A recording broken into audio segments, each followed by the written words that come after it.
in my last year in drama school, I was lucky enough to be in a class with a young man who was a professional dancer.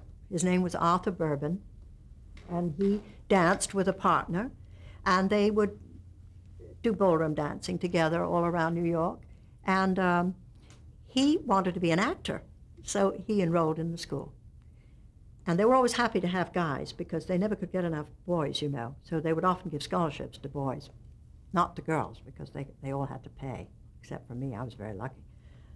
But anyway, he decided that I was really, he thought I had some sort of talent, you know. Nobody else did at that point. Well, that's not quite true. I shouldn't say that because a lot of agents came to see us. Maynard Morris, who was with the MCA crowd, came to see me. Audrey Wood, who was an extremely distinguished agent, came to see the plays that we did in our last year. And it was during that period that I was asked to come and see those agents in their offices, because that's the way it worked in those days. You got a call to come to see an agent, and if an agent was casting a play, she would promote you if she thought you were right for a part. And that's how you got to meet a producer or the director. So I obviously was showing some talent. I was playing Lady Windermere. I was in also a play called House Party. I played a drunk in that, I think, and several plays. And we did small productions there. But we finally, in our last months of school, we went to the Heckscher Theatre, which you probably know, which is up at 90th Street and Central Park, and Fifth Avenue, actually, way, way, way, way up. But anyway, this fellow, Arthur Bourbon, decided that he could teach me an act. I needed to make money. He could send me out. And he knew agents, and he'd get me a job. So by golly, he and I worked out this act, which he thought I could do. And it was all built around a song of Noel Coward's called I Went to a Marvelous Party. And within the framework of that song, he allowed me to show all of these various facets of humor, of funny voices, languages, all of the things I just did for fun, you know. I do them in the anteroom. I never did them on stage. I did them in the anteroom, you know, the way people do when you're fooling around. And and I used to do the Wagnerian singer. I did a Wagnerian singer. I did a French chanteuse. I did sort of English music hall types, all within the framework of this one song. So my act was, I opened with All the Things You Are, and then I went into this song, and then I finished with Tangerine or something, and that was my act. Well, I got to audition at Roseland, in that big building there right off Broadway, for the agents. And this one agent said, I have a fellow who's coming down from Montreal. He has a nightclub up there, and he's looking for an act.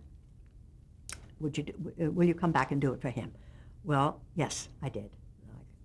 I did it for him, and I got the job. And I was 16. I said I was 19.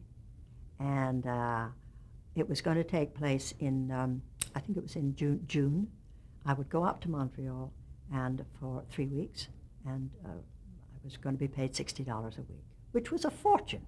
It was a nightclub, yes. It was run by a Russian emigres, a wonderful Russian woman with iron gray hair. It was all piled up on top of her head, and her son was the manager, and I almost had his name on the tip of my tongue. Well, let me tell you, my bacon was saved by the Royal Canadian RAF and the RAF, because they all came to this nightclub, and they took care of me. They absolutely looked after me. They knew damn well I was just a kid, you know. I wasn't chaperoned. I slept in a double bed to save money with a Yugoslavian singer. She was a female. And we shared, you know, and there was a Spanish dancer, and there was a sword swallower. And we were the program. And we did all right. And they had this kind of wonderful kind of Russian band. What do they call them? Forget what they call those musicians. They're kind of Slavic, interesting, all kinds of different. mandolins and instruments.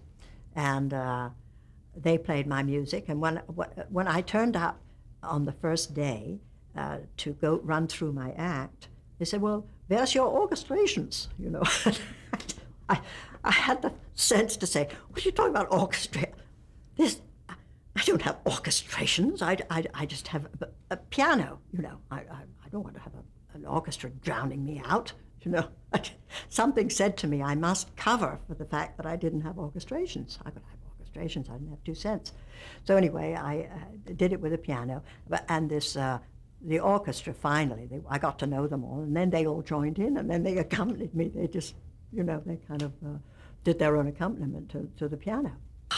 God, absolutely pie-eyed with nerves. I mean, talk about dry mouth. I mean, I had all of those things, but I really had the confidence of the old man. I don't know how I did it, and to this day, I don't know how I have done some of the things I've done. Chutzpah, that's what I've got, because it all just came bubbling along, and I just did it. It was there, and I did it, you know. It was offered to me, and I did it. So if somebody says, can you do such and so, if there's a chance that you can do it, you'll say yes, right? So then you have to go ahead and do it. You can't suddenly say, I don't think I can do that after. No, forget it. Never should have said I'd do it, you know.